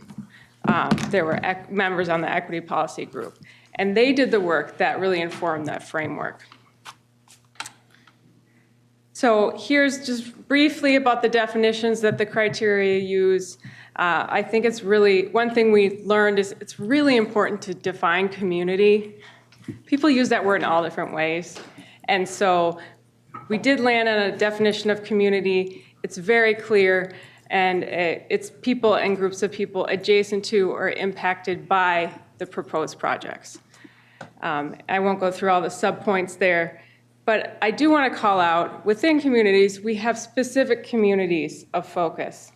And for this, we used the TAB 2014 definition. So this was decided by TAB in 2014. And that includes and prioritizes people of color, low-income people, indigenous, disabled, youth, and older adults. Every community has those folks. So here are the three measures. The following slides get into them in more detail, but it comes down to an applicant will talk about how they understand their community and not just the data, but a more nuanced understanding of who lives there. The second part is describing the need for the project and how they plan to do future engagement. And the third part is the benefits that that project will bring to the community. In terms of scoring, we have, it will come down to 5 different levels from low to high and everything in between. And I do want to mention, Met Council is planning an annual training, and this will be open to scorers and to anybody who's applying to this. And this is an extra kind of measure to make sure that it's fair and consistent so that everybody can really gain a good understanding of what this looks like. So the next few slides give a little more detail on those 3 measures. What I'll say here about measure 1, in the past, the equity bonus points were based on demographics, so that was a quantitative measure.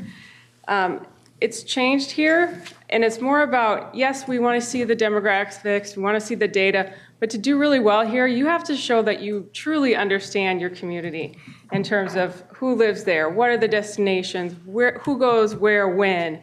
And so those aren't things you can necessarily pull from census data. It's nuanced information, and anybody can do that. The second part, this is one that's really changed a lot over time. This was the engagement measure. It's now community needs and future engagement. So there's 2 parts of this. And the community need part is basically, where did this project come from? Who thought of this? Who brought it forward? And how did you know that this was a need? And that doesn't mean that you have to go out and do early project-based engagement on everything. It could be a need that came from a strategic plan or a community survey.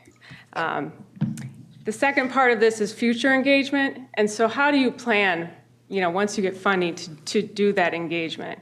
And it's not just a promise that we're going to do it. We would like to see applicants talk about their budgets, their policies, their staff, what they have in place, actual structures to do that future engagement.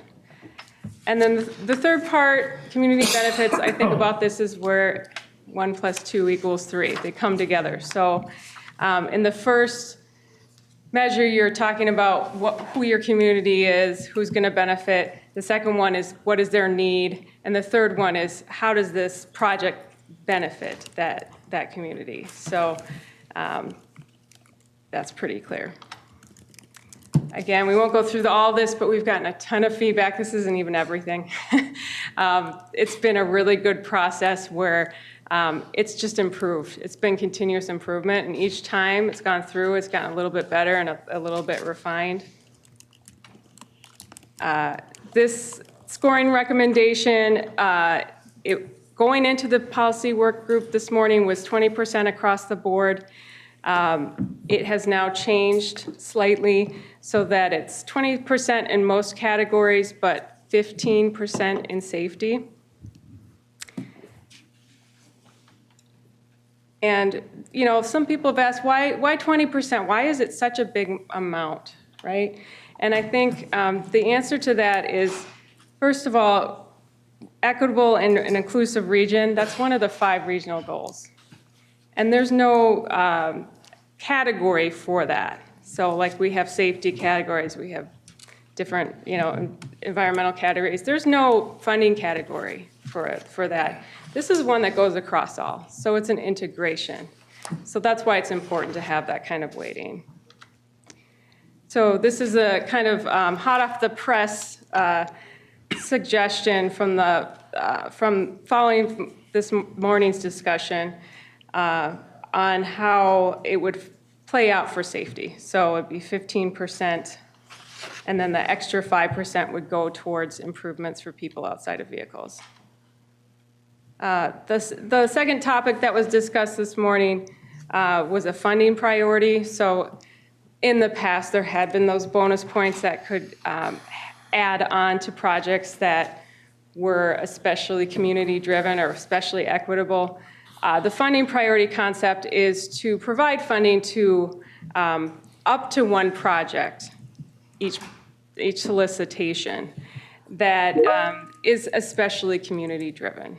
And this may be a small project that otherwise wouldn't necessarily be over the line because it's so small, but it may really demonstrate what we're trying to provide leadership on in terms of community considerations. So the suggestion here is to do this with no more than one priority project for the entire solicitation, and that project cannot be within safety. So that was a way too fast overview, but I know we wanted to respect time. Yeah. Are there Thanks, Ms. Bell. questions? Yeah, questions for Ms. Bell, comments at this point in time? Mr. Yes, Chair. Commissioner. I just had a quick question about the chart that you had right there about what the conversation or considerations were to change it to weigh more improvements for people outside of vehicles. I'm not sure about that part of it. Steve, do you remember how that 5% went up to that versus the others? I can tell you for safety in general, why it's lower is that. Charles was the one who worked on this. Charles. Thank you, Mr. Chair. It really was the product of a lot of discussion from the policymaker work group. There were some folks that favored a lower weighting of safety and a reallocation of the points to various things.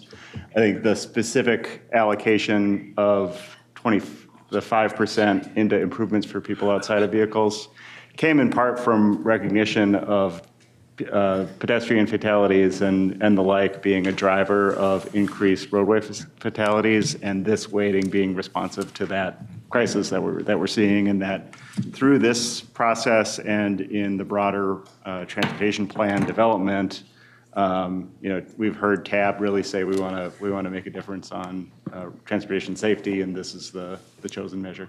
Mm-hmm. I definitely agree with that too. I also just curious with what you had already mentioned too, that, there are no other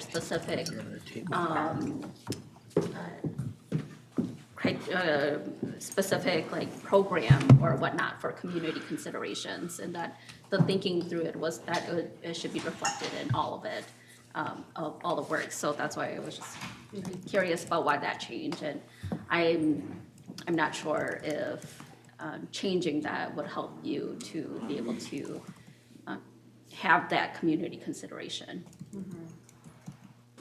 Commissioner, would you restate that into your microphone instead of directing? I'm so sorry. Yeah. Oh, I was just saying that I wasn't sure that changing that from 25%, moving that from the community considerations would help us reach our goal about our region is equitable and inclusive.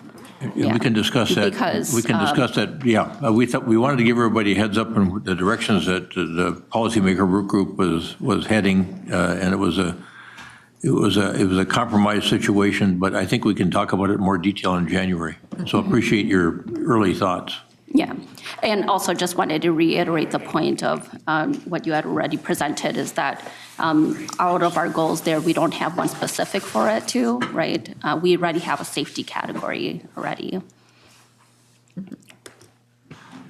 All right. Yes, Member Barber. Thank you, Mr. Chair. Just a couple of very quick things. So the only change in the weighting for the community considerations is for the red safety bar. We kept everything else all the way across. So that was said part of the compromise. I also want to point out for some of the people from conversations last time that we did look at car sharing and bike sharing eligibility. It's in this presentation as well. And we believe there's two categories that it would fall within. So local bike facilities and then travel demand management, in that realm would be where those applications would go. Commissioner Karwoski. I just want to have the other members consider, Washington County really supports community considerations under the safety category to be 10%, all other categories to be 15%. That's Washington County's point of view. So I'd like, when we come back for a vote, if there'd be some thought given to that and discussion around that. Yeah, we had some significant discussion on that issue at the policymaker work group too, because we had county representatives there that had that common view, I'd say. So, well, we can talk about it more when we come back in January. Steve, is there anything else you wanted to cover at this point in time? Thank you, Mr. Chair. And nothing else. The rest is good reference documents, and we'll get back at it in January at this meeting. Yeah. So. I would say this is a good piece of work here that you should be referencing between now and January, and there'll be more coming out on the high issue. We've talked about that before. What we talked about there was that it would not be in each category where we would automatically do something, but it would be up to one project in the entire funding cycle that we might consider, depending upon how the scoring went. So we'll talk about that more in January too. And I want to take this opportunity to thank again the TAB, but especially the members on the policymaker work group for all the dedication and time they've given to this work that's led up to us being able to make some recommendations to the full TAB for consideration in January. Really was some terrific work on your part, and the time commitment was very, very significant. So thanks for all of that. And I don't know if anybody else has anything for the good of the TAB here as we run into the holiday season. We'll see each other next year, I guess. Nobody has anything else, we'll stand adjourned. Thank you.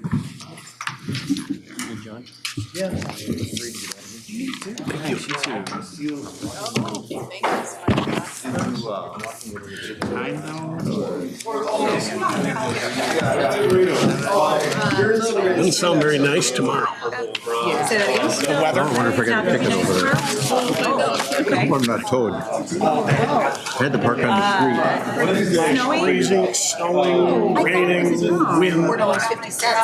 Oh, you are the wet blanket. Yeah, for 2 hours. That's all they would give me. So in January is the time that you and I talked about. Oh, okay. Awesome. Yeah, how are you? Good. Here for this rotation, that's process. And I've been talking to other board members, and I